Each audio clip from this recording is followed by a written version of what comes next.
They said Naomi must prove her innocence. So they dragged her into the cold night, pushed her down beside her husband Michael's lifeless body. The air was sharp, biting at her skin. The ground smelled of wet earth and decay. "Drink it," Mama Uju, her mother-in-law, hissed, her voice calm, almost too calm. The water was dark, the same water they had used to bathe him. Naomi's hands trembled so violently she could barely lift the bowl. "If you did not kill him," Mama Uju said evenly, "nothing will happen to you." The crowd watched, faces shadowed in the flickering torchlight. Some eyes glinted with hatred, others with fear, and some with morbid curiosity. Naomi drank. Her throat burned, her stomach churned. And when she didn't die, the whispers grew darker. "She is powerful," someone muttered. "She killed him and hid it." That night, Emeka, her brother-in-law, and the others locked Naomi in a dark room, alone, with grief clawing at her chest and the lingering stench of death clinging to her skin. She pressed herself against the cold wall, tears finally breaking free. And with them, memories came. She had not always been this woman. Once, she had laughed easily, her voice light as sunlight on a river. Michael loved her loudly, the kind of love that did not apologize, that did not care what anyone thought. When his family sneered and called her barren, he shot them down without hesitation. "When God gives us a child, he will," he said. "Until then, she is my wife." 5 years of peace, 5 years of small happiness, the quiet kind that felt impossible to anyone outside their love. But peace is fragile when the world waits for it to break.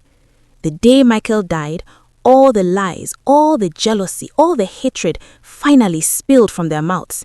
She killed him. She wanted what he left behind. She gave him no child.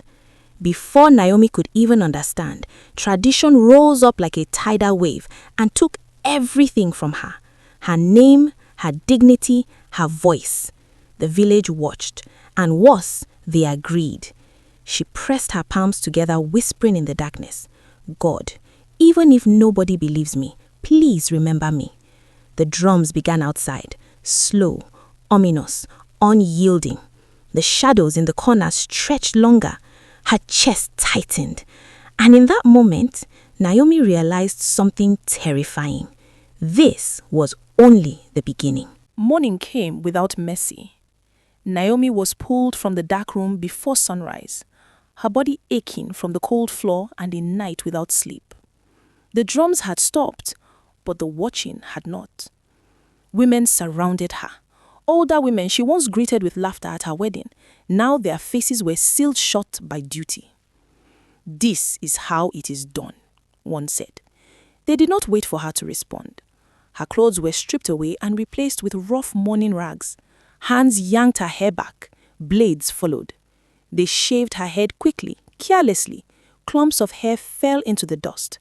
With each pass, something else was taken. Dignity, safety, self. She tried to scream. No sound came. They forced her to sit on the bare earth, legs stretched straight, back forbidden to touch anything. "So the dead can watch you," Mama Uju said. The sun climbed. Sweat soaked her spine. Ants crawled over her feet. No food, no water. When she slumped, Emeka struck the ground beside her. "Sit straight." By nightfall, her legs were numb. She was locked away again, this time in a smaller, airless room. When the door bolted shut, her body finally gave in. She folded into herself and whispered Michael's name until sleep took her. The days became a pattern. She was dragged out at dawn, washed with cold water, forced to swear before shrines she barely understood. Michael's clothes were thrown at her feet. "Tell us how you killed him." When she said she didn't, they laughed. Food was withheld. Silence was enforced. While Naomi endured the walls, Michael's family erased her outside them. The car disappeared, keys changed hands, papers vanished. She felt the loss without knowing its shape. "You have no child," Mama Uju said one evening. "So why are you holding on?" At night, fear changed its face. Emeka lingered too close. In daylight, he humiliated her. In darkness, his voice softened.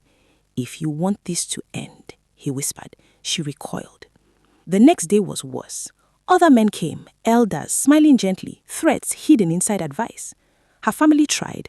Her mother cried. Her brothers argued, pleaded, threatened. They were turned back. She belongs to us now. The police listened, then shrugged. This is tradition. No report, no help. When her family walked away, something inside Naomi went quiet. She stopped explaining, stopped resisting.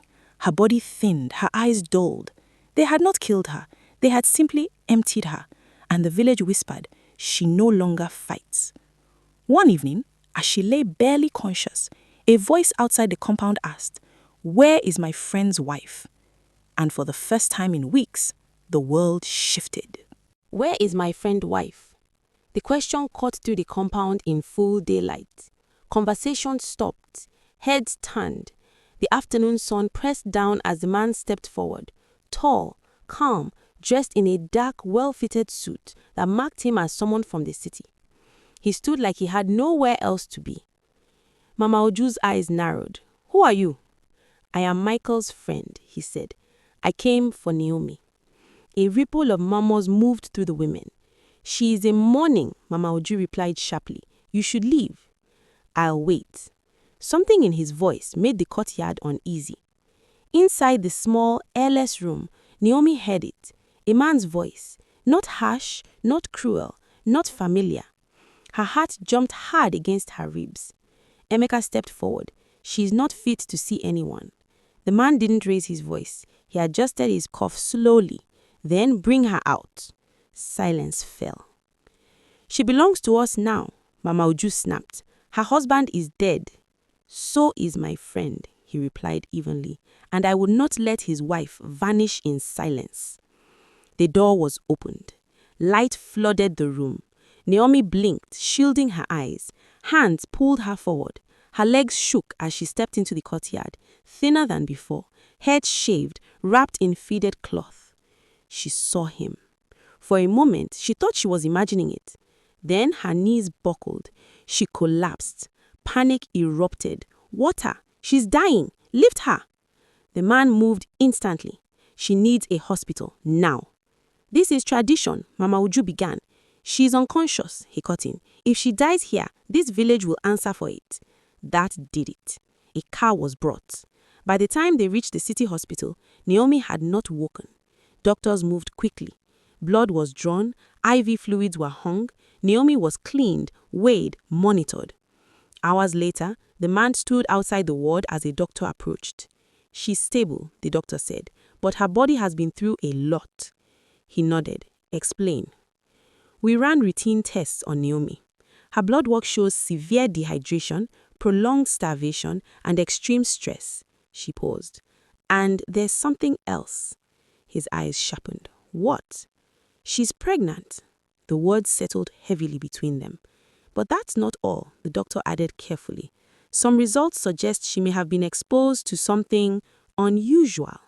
"Unusual how?" "Enough to make us question the story surrounding her husband's death." She lowered her voice. "If Michael truly died of natural causes, some things we're seeing don't line up." Silence stretched. "So you're saying," he began. "I'm saying," the doctor finished, "that this may not have been a natural death." Later that night, he made a phone call. "My name doesn't matter yet," he said into the line, "but I need a postmortem ordered on Michael immediately." A pause. "Yes," he added calmly, "I'll take responsibility." He ended the call and looked through the glass at Naomi lying motionless on the bed. "This ends now," he said quietly. In the hospital corridor, a nurse whispered to another, "If what the doctors suspect is true, this isn't just a death, it's a crime." Michael's body was exhumed quietly. The autopsy did not take long. The report showed prolonged poisoning, small doses introduced over time mixed into prescribed medication, not accidental, not sudden. An investigation followed. Mama Uju and Emeka were questioned. They denied involvement, but the questions did not stop. Officers searched Michael's house in the city, where he had lived during his final months. In a cabinet near his medication, Unfamiliar containers were found. Both Mama Uju's and Emeka's fingerprints were on them. Phone records were reviewed. Emeka had made repeated calls to a single number in the weeks before Michael's death. The number belonged to a pharmacist. When questioned, the pharmacist admitted that Emeka had requested a substance to help someone calm down. Payment had been made in cash. No prescription was issued. From there, the case moved quickly. Mama Uju and Emeka were charged with conspiracy and murder. The court found them guilty. They were sentenced to long prison terms, stripped of any claim to Michael's estate, and barred from appealing Naomi's inheritance. Michael was buried again, this time properly. Naomi did not attend the sentencing. By then, she was far away, recovering with her family, raising a child that had nearly been lost to greed and silence. The court returned everything that belonged to her, and what remained was a lesson no one could deny, that blood does not excuse cruelty, that tradition does not protect crime, and that no secret, no matter how carefully buried, stays hidden forever.